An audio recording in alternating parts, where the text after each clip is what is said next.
June 9, yung prosecution para mag-submit ng kanilang kasagutan patungkol dito nga sa mga biktima. At ginagather nila yung mga testimonya, information, documents na sila ay victim. Alam naman natin na ang mga biktima ay pinagtagdi-tagdi lamang ng mga Hudas na mga dilawang mga rebelding NPA makakaliwa na sumabwat kay Bangag Jr.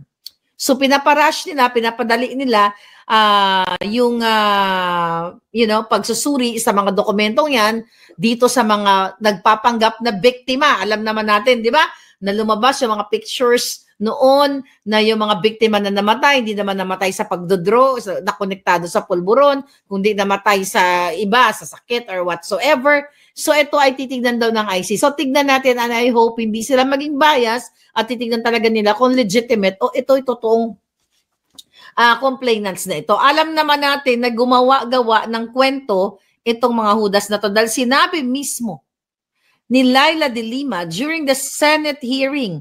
Inamon siya ni Pangulong Duterte, bakit hindi ka magkaso?